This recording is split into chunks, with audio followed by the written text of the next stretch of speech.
Long ago, when video games first came to life on our screens, a simple yet powerful urge was born. Players didn't just want to play, they wanted to be the best. The first arcades became battlegrounds where high scores were more than just numbers. They were proof of skill and dedication. These were the early days where pixels turned into challenges and competition was fierce. As time went on, gamers sought new ways to prove themselves. Topping leaderboards wasn't enough. They wanted to push boundaries, to master games in ways no one had imagined before. This desire gave rise to speedrunning, a relentless quest to finish games faster than anyone else, shaving off seconds and breaking records. But even speedrunning wasn't the end of the journey. A new challenge emerged, one that demanded not just skill, but near-perfect execution. It wasn't just about surviving a game or beating it quickly. It was about doing so without taking a single hit. This is the world of the no-hit run, where the slightest mistake means starting all over. Today, I'm going to take you through the story of this incredible challenge. We'll explore its humble beginnings and the almost impossible feats it has inspired. And we'll see how it has turned certain players into legends within the gaming community. This story is closely tied to a series of games that has become legendary in its own right, the Souls series.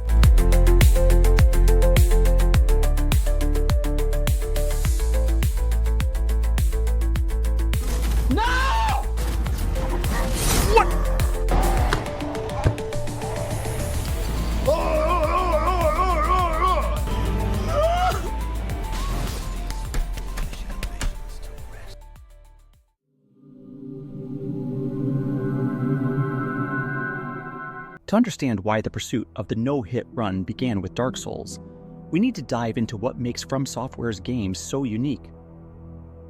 In an era where the gaming industry seemed intent on making things easier, with tutorials and hand-holding at every turn, From Software defied the trend. Their games weren't just a breath of fresh air, they were a battle cry, a challenge thrown down to players everywhere. They said, "You will struggle, and you will fail." Each From Software title, though distinct, follows a brutal formula. A dark, unforgiving world teeming with enemies and bosses that are as clever as they are merciless.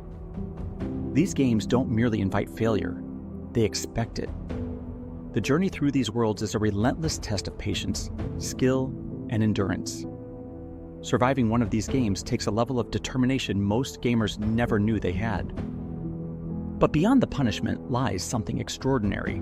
Hidetaka Miyazaki, the mastermind behind these games, once summed up the series in a single sentence. It's about the profound sense of achievement that comes after overcoming tremendous obstacles. This is the beating heart of From Software's philosophy.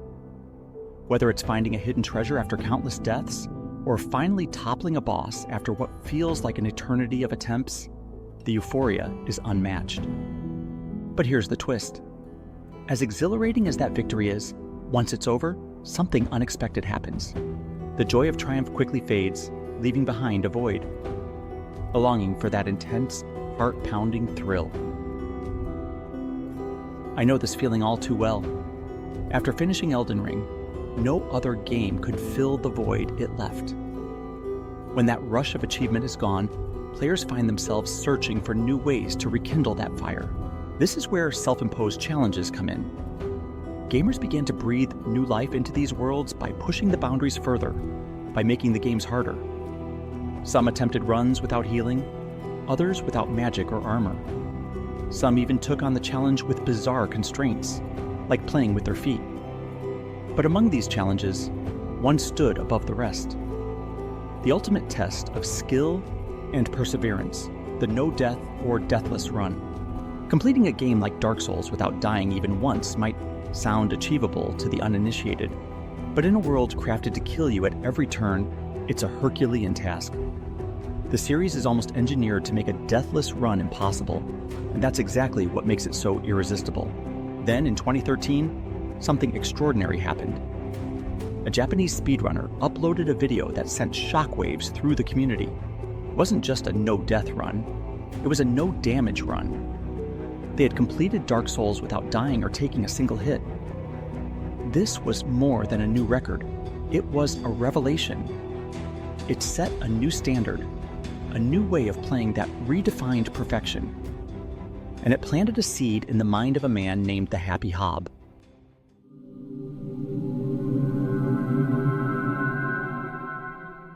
When the HappyHob saw that groundbreaking, no-damage run, he was impressed, but something didn't sit right with him.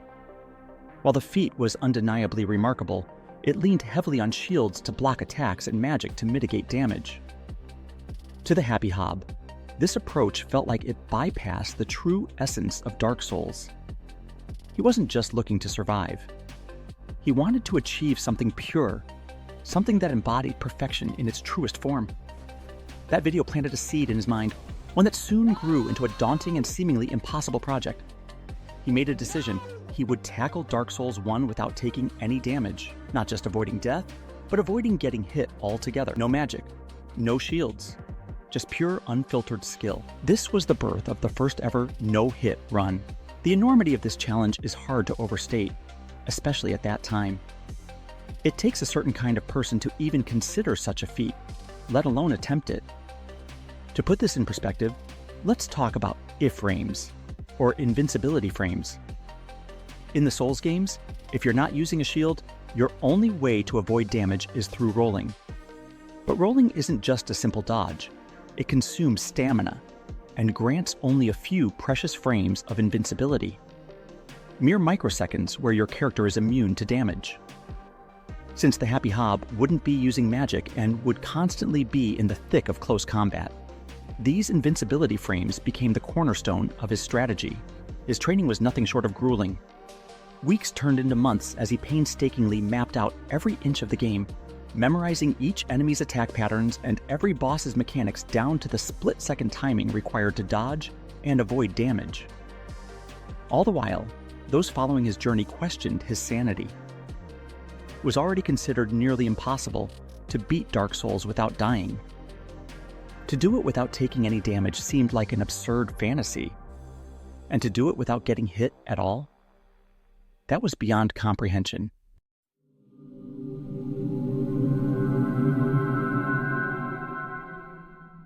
Yet, on February 14th, 2016, while the world celebrated Valentine's Day, the HappyHob was doing what he did every day, training. But this time, something was different. His relentless dedication was beginning to pay off. He systematically took down the Asylum Demon, Quelaag, the Chaos Witch, the Bell Gargoyles, Ornstein and Smaug, the Four Kings, and finally, after 4 hours and 22 minutes, he stood before Gwyn, Lord of Cinder. Not a single scratch on him.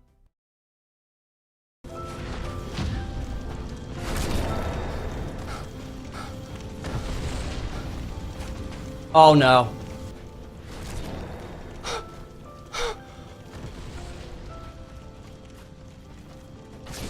World record! Holy shit!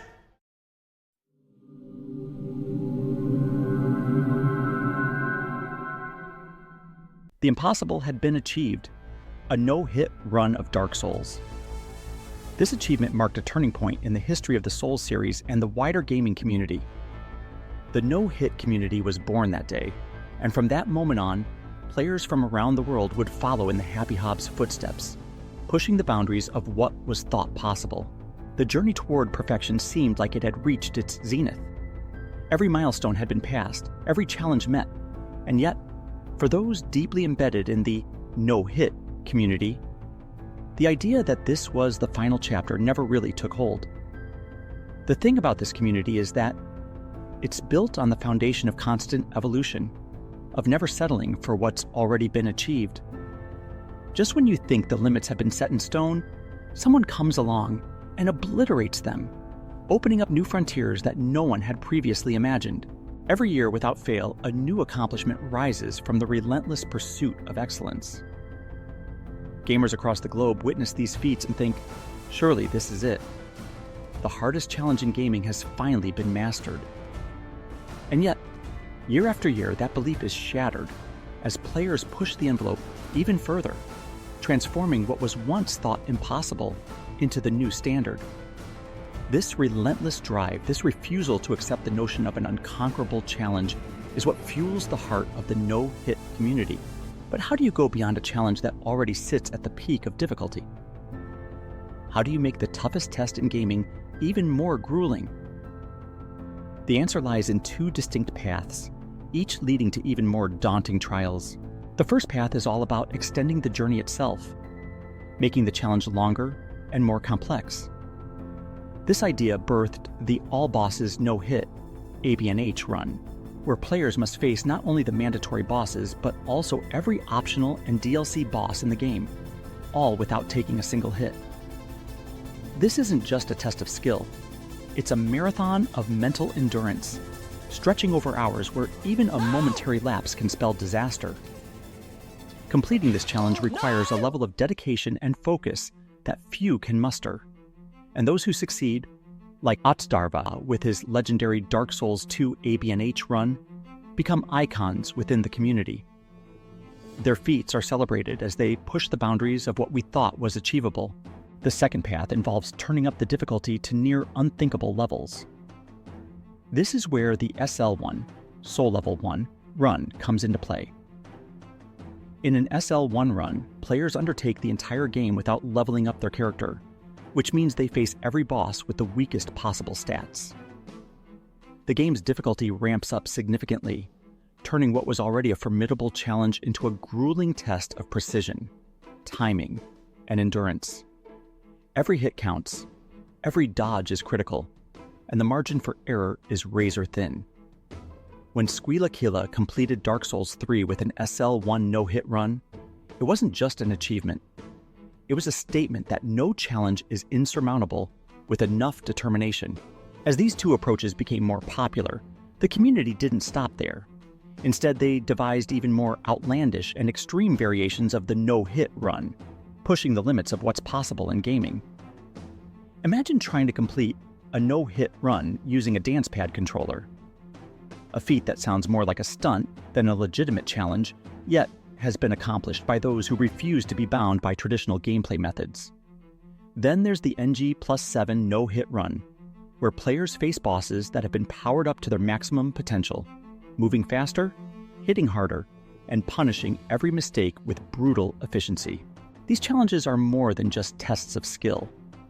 They're demonstrations of creativity, endurance, and a refusal to back down in the face of seemingly insurmountable odds. The no-hit community thrives on this ethos, continually redefining what it means to master a game. What was once considered the pinnacle of gaming difficulty is now just another step on the ladder of perfection, with new heights always on the horizon. So while the quest for perfection may have seemed complete, it was anything but. The no-hit community is far from done. With every new year comes a new challenge, a new record to be broken, and a new player ready to take up the mantle. In this relentless pursuit, there is no such thing as a final achievement. Only the next, even greater challenge waiting to be conquered. The journey toward perfection is an ongoing saga, one where the ultimate goal is never fully reached, but the drive to keep climbing never fades. The pinnacle of no-hit challenges, the one that hovered on the edge of what was believed to be humanly possible, was the legendary God Run.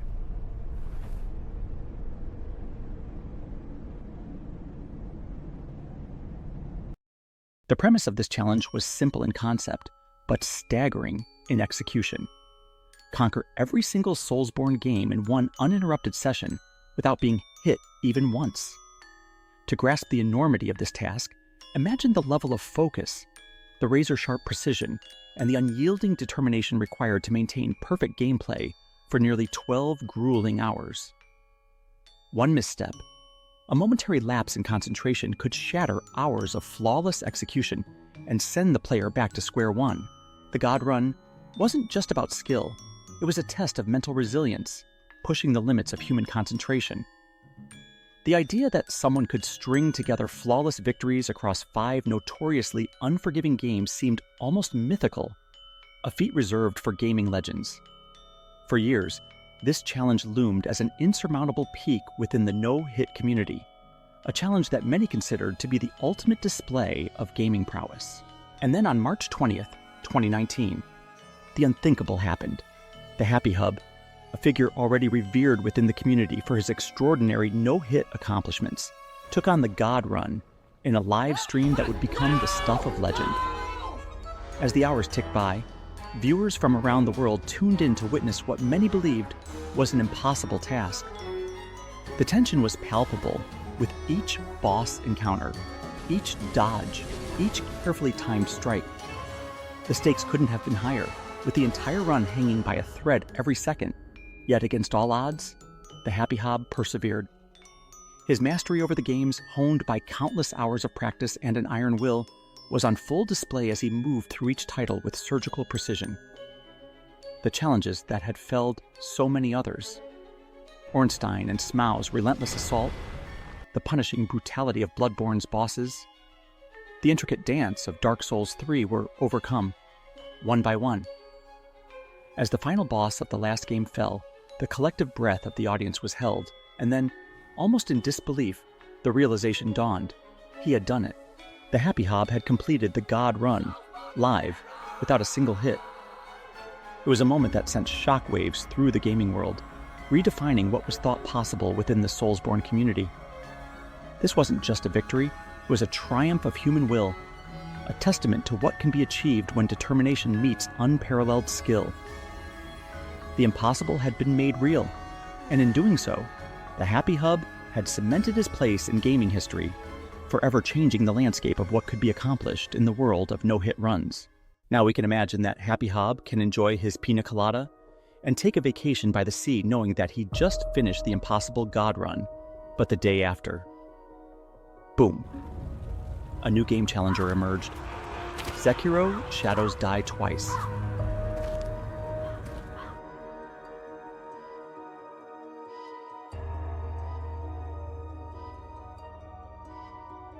And for our Souls runners, it was the opportunity to face up what they will call the God Run 2. Unlike its predecessors, Sekiro demanded a mastery of timing, deflection, and aggression unlike anything seen before. It was a departure from the methodical, armor-heavy gameplay of the Souls games, replacing it with a frenetic, high-stakes dance of death. For the no-hit speedrunner, this represented a seismic shift. To incorporate Sekiro into the God Run was to add a completely new dimension of difficulty. The emphasis on precision and reaction time, coupled with the unforgiving nature of its combat system, made it a formidable obstacle. Yet, the allure of completing such a feat was too great to resist. The transition from one game to the next was a mental and physical ordeal. The muscle memory built up over countless hours of Soulsborne gameplay had to be completely rewired to adapt to Sekiro's unique mechanics. It was like learning to walk again, but at 100 miles an hour. And this time, it was a French streamer named Dabi-sama has just outdone HappyHob, finishing this crazy quest and becoming a legend in his own right. But for how long?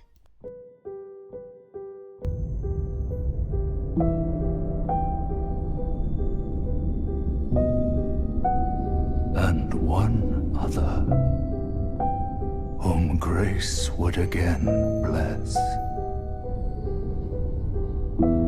a tarnished of no renown.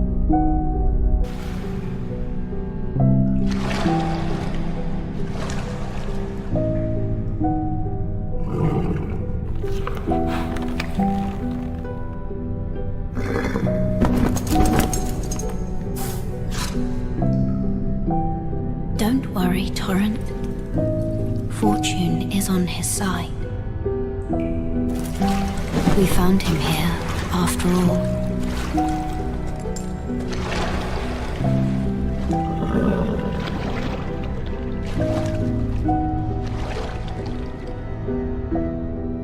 One of his kind is sure to seek the Elden Ring.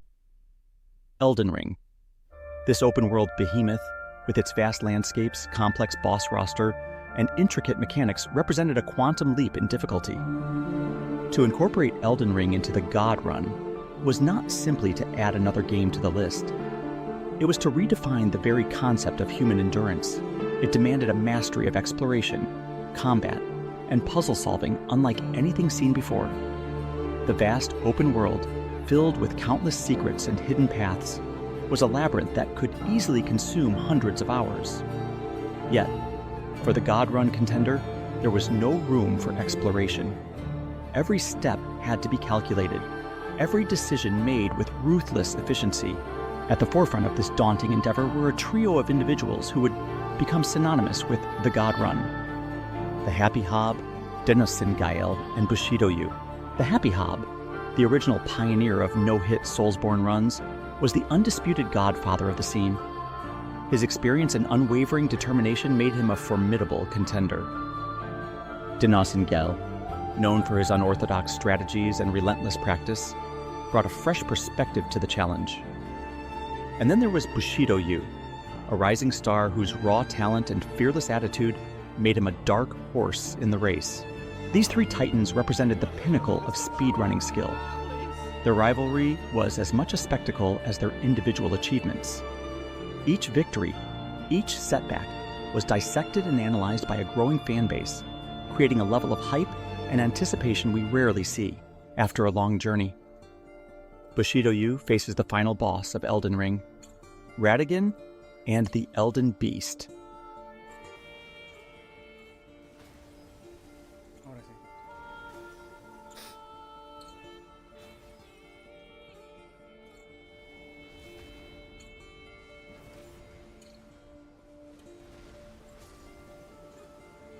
BushidoYu had done it. He had conquered the impossible. The gaming world erupted in celebration. A new era had dawned. The God Run, once a mere concept, was now a tangible reality. BushidoYu had etched his name into the annals of gaming history, a legend for the ages. To wrap up this incredible journey through the world of no-hit runs, it's clear that the story of this community is far from over. What began as a quest for perfection has evolved into a relentless pursuit of the impossible, pushing the boundaries of what gamers can achieve. The God Run may have seemed like the final frontier, but in the world of no-hit challenges, there's always a new horizon, a new record waiting to be broken. Lord of frenzied flame,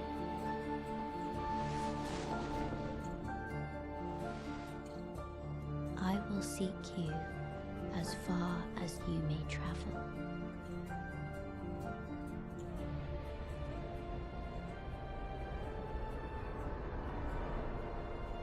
To deliver you what is yours. Destined death.